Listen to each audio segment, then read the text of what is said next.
Hello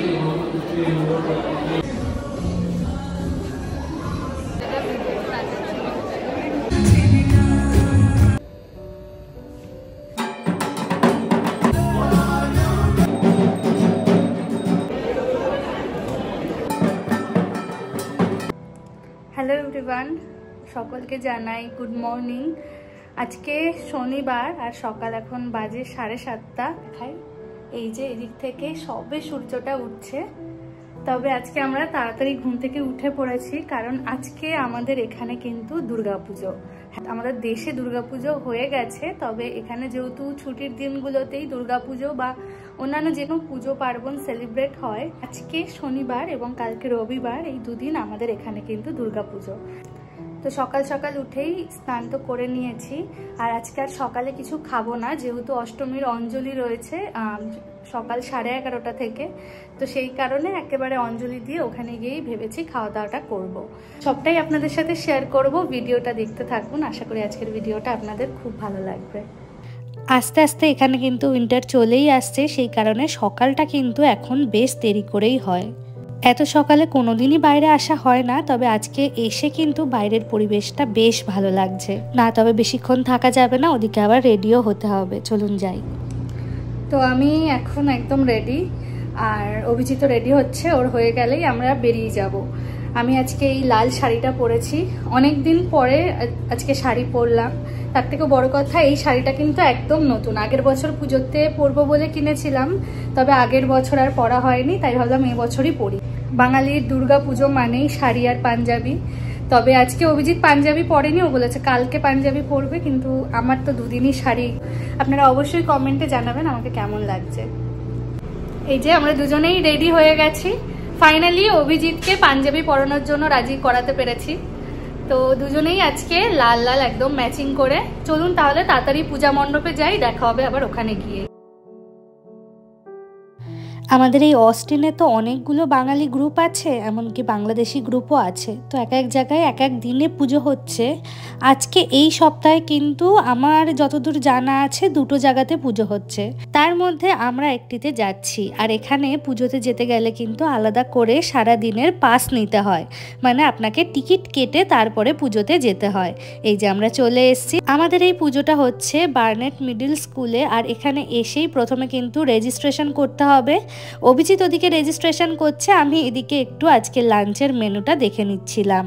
আমাদের দুজনের ticket আগে থেকেই কিন্তু আমরা অনলাইনে কেটে নিয়েছিলাম। এখানে এসে রেজিস্ট্রেশন বলতে ওই জাস্ট ব্যাজ এবং খাবারের কুপনগুলো কালেক্ট করতে হলো। এই যে চলে এসেছি পূজা মণ্ডপে। এটা পূজা মণ্ডপ এখন বললেও এটা কিন্তু এই মিডল স্কুলটার একটা ভলিবল গ্রাউন্ড। বিদেশে পুজো করার জন্য তো আলাদা করে জায়গা ভাড়া নিতে হয়, তা হয়তো আপনারা অনেকেই জানেন। আর আমরা যেই গ্রুপের পুজোটাতে এসেছি তারা কিন্তু এই স্কুলটাকে ভাড়া নিয়েছে। আজ শনিবার এবং কাল রবিবার, এই দুদিনের জন্য ভাড়া নেওয়া। তবে কালকে কিন্তু সন্ধ্যে 6:30টার মধ্যে স্কুলটাকে পুরো খালি করে দিতে হবে। এই দেখুন এখন এখানে চলছে মহাসপ্তমীর পুজো। অনেকে সপ্তমীর পুজোরও অঞ্জলি দিচ্ছে, তবে আমরা আর ওটা দেব না, একেবারে ভেবেছি অষ্টমীর অঞ্জলিটাই দেব। আর চলুন আপনাদের এখন পরিচয় করিয়ে দিই পুজোতে পাওয়া আমার কিছু বন্ধুদের সাথে। আর বন্ধুত্বের তো কোনো বয়স হয় না, তা আপনাদের আগেও আমি ভিডিওতে বলেছি। বিদেশে থাকার সুবাদে যে কজন বন্ধু আমি বানাতে পেরেছি তারা কিন্তু সবাই আমার থেকে বড়। তবে বয়সে বড় হলেও তাদের সকলের সাথেই আমার মনের মিল এতটাই বেশি যে কখনো কিন্তু বয়সের পার্থক্যটা সেরকমভাবে বুঝতেই পারি না। এই যে দেখুন এখন মায়ের আরতি চলছে, আর কিছুক্ষণের মধ্যেই শুরু হয়ে যাবে কিন্তু অষ্টমীর অঞ্জলি। আর ঢাকের তালে তালে এদিকে কিন্তু কয়েকজন নাচও শুরু করে দিয়েছে। চারিদিকের পরিবেশটাই যেন একদম বদলে গেছে। ভীষণ ভালো লাগছে আজকে এখানে এসে। আর মন প্রাণ ভালো থাকলে তো নাচ ভেতর থেকে এমনি এমনিই চলে আসে। চলুন এবার ভাবছি আমিও একটু ওদের সাথে পা মেলাবো। ছোটবেলা থেকেই আমরা জানি যে বাঙালির শ্রেষ্ঠ উৎসব হচ্ছে দুর্গোৎসব। আর এই দুর্গাপুজোর 4-5টি দিন হচ্ছে বছরের সেরা কয়েকটা দিনের মধ্যে অন্যতম। বাঙালিরা যেখানে মন প্রাণ খুলে মজা করতে পারে, তার সাথে তো খাওয়া দাওয়া, গল্প গুজব, নতুন নতুন জামা কাপড় পরা, সাজগোজ সবকিছু আছেই। দুর্গাপুজো মানে আনন্দের কমপ্লিট একটা প্যাকেজ। তবে আমরা এখানে দুর্গাপুজোর 4 দিন তো সেলিব্রেট করতে পারছি না, আমরা করছি কিন্তু 2 দিনে।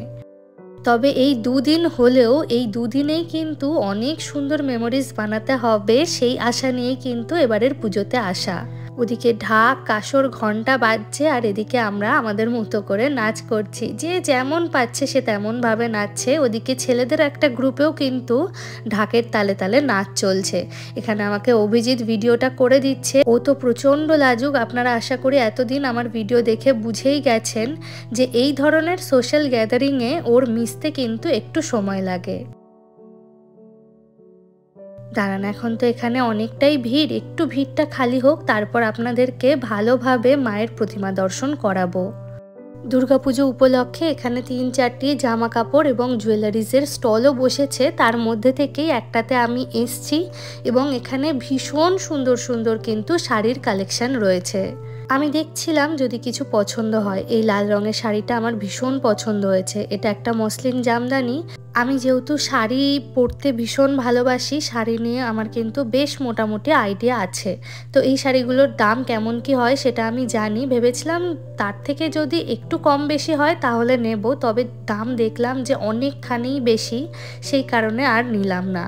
আসলে এখানে যারা শপ ওনার আছে তাদের দাম নেওয়াটাও স্বাভাবিক, কারণ এই শাড়িগুলো তো ইন্ডিয়া থেকেই আসে, তাদেরকে অনেক ট্যাক্স দিতে হয়, কুরিয়ার চার্জেস দিতে হয়, সব কিছু মিলিয়েই তারা দামটা ধরে। যাই হোক, চলুন, এখন অঞ্জলি শুরু হয়ে গেছে। আমরা প্রথমবারে অঞ্জলি নিয়ে নিয়েছি, এখন হচ্ছে দ্বিতীয় পর্বের অঞ্জলি।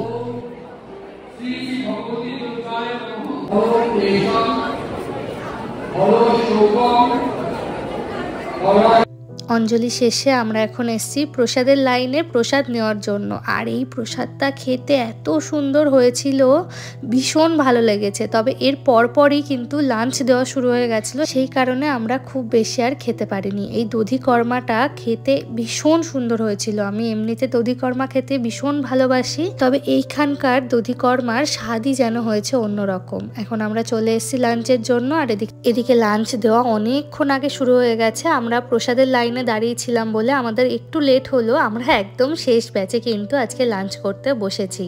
আর আজকে অষ্টমী স্পেশাল লাঞ্চে রয়েছে খিচুড়ি, লাবড়ার তরকারি, বেগুনি, টমেটোর চাটনি, সাথে রয়েছে পাঁপড় আর রয়েছে ফিরনি। লাঞ্চ করে আমরা এখন আবার চলে এসেছি পূজা মণ্ডপে। তবে এখন আস্তে আস্তে সবাই দেখছি বেরিয়ে যাচ্ছে। আজ আসলে রাত্রেবেলা ফাংশন রয়েছে, আর আজকে যেহেতু আমাদের অষ্টমীও চলছে, রাত্রেবেলা সন্ধি পুজোও আছে, মানে সন্ধ্যাবেলায় সন্ধি পুজোও আছে। তো সেই কারণেই বাড়িতে যাচ্ছে ম্যাক্সিমাম সবাই চেঞ্জ করার জন্য। আস্তে আস্তে পুরোটাই ফাঁকা হয়ে গেছে, আর এই ফাঁকে আমি ভাবলাম আপনাদেরকে একবার ভালোভাবে মায়ের প্রতিমাটা দর্শন করাই। মায়ের এই সুন্দর প্রতিমাটা আনা কিন্তু আমাদের কলকাতার কুমোরটুলি থেকে। আপনারা হয়তো অনেকেই জানেন যে এখানে একই প্রতিমায় প্রতি বছর কিন্তু পুজো হয়। আসলে এতটাই দূরের পথ প্রতি বছর, সেই জন্য কিন্তু নতুন নতুন ঠাকুর আনা পসিবল হয় না। সেই কারণে এখানে একবারেই ঠাকুর আনা হয় এবং এই ঠাকুরেই কিন্তু বহু বছর পুজো হয়। পুজো শেষে মায়ের প্রতিমাকে সুন্দর করে পরিষ্কার পরিচ্ছন্ন করে কিন্তু সেগুলোকে আবার কাঠের বাক্স করে তুলে রাখা হয়। আজ প্রায় 1 বছর পরে বোধহয় আমি এতটা সাজলাম, কারণ এখানে তো সেরকম কোনো অকেশন পড়ে না যেখানে একটু সেজে গুজে যাব। আর নর্মাল বাড়িতে বা ছোটোখাটো কোথাও গেলে তো এত সাজের দরকার পড়ে না। তবে আজকে পুজোতে এসছি, একদম মন ভরে কিন্তু সেজে এসছি। এদিকটাতে ঠাকুরের প্রসাদগুলো রাখা রয়েছে, জায়গা একদম খালি হয়ে গেছে, তাই ভাবলাম একবার কাছ থেকে গিয়েও আপনাদেরকে সমস্তটা দেখাই। আর এখানে রয়েছে মা দুর্গার ছোট মূর্তি, যাতে আসল পুজোটা কিন্তু করা হয়েছে। তো পুরো হল এখন খালি হয়ে গেছে। কি হলো ভাই? তো পুরো হল এখন খালি হয়ে গেছে, ম্যাক্সিমাম লোক এখন আর কি গেছে চেঞ্জ করতে। তো আমাদের বাড়ি এখান থেকে অনেকটাই দূরে, আমরা যার জন্য আর যাইনি। বাট মেবি হয়তো এখানে চেঞ্জিং রুম আছে, আমি হয়তো চেঞ্জ করলেও করে নিতে পারি। আমি একটা এক্সট্রা ড্রেস এনেছি, কারণ রাতের দিকে এখানে অনুষ্ঠান আছে, ব্যান্ডের প্রোগ্রাম আছে। তো সেই ক্ষেত্রে শাড়িটা পরে থাকলে একটু আনইজি ফিল হবে, তাই ভাবছি যে একটু চেঞ্জ করে নেব। দেখা যাক, এখন 3:30 মতো বাজে, 6টা নাগাদ আবার অনুষ্ঠান চালু হবে। তো চেঞ্জ করব কি করব না এই ভাবতে ভাবতে অভিজিৎ বলল চেঞ্জ করেই নিতে, কারণ শাড়িটা পরে যেহেতু ওটা অর্গানজা শাড়ি ছিল আমার একটু আনকমফোর্টেবল ফিল হচ্ছিল, আর সেই কারণেই ফাইনালি চেঞ্জটা করেই নিয়েছি। এখানে একটা কটনের সালোয়ার আমি কিন্তু ব্যাগে করে নিয়েই এসেছিলাম, ওটাই পরে নিয়েছি। আর হলটা দেখুন এখন একদম খালি হয়ে গেছে, আমরা 4-5 জন মানুষ ছাড়া কিন্তু এই গোটা হলে কেউ নেই।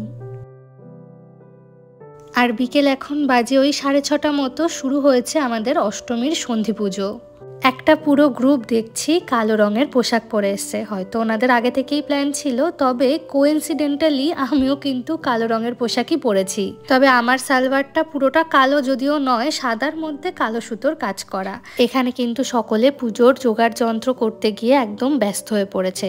একটু পরেই শুরু হবে আবার চণ্ডীপাঠ, তারপরে হবে ধুনুচি নাচ, এবং তারপরে ধুনুচি নাচের সাথে কিন্তু আজকের অনুষ্ঠান মোটামুটি শেষ হবে। তারপরে 7:30 নাগাদ ওই ডিনার দেওয়া স্টার্ট করবে, এবং তারপরে কিন্তু রয়েছে ব্যান্ডের প্রোগ্রাম। তবে আমরা যেহেতু সেই সকাল থেকে এখানে রয়েছি, আমার প্রচণ্ড টায়ার্ড লাগছে, আমরা ভেবেছি ডিনারটা নিয়েই 2-1 গান শুনেই বেরিয়ে যাব। দাঁড়ান আপনাদেরকেও একটুখানি শোনায় আমাদের এখানে কেমন চণ্ডীপাঠ হচ্ছে।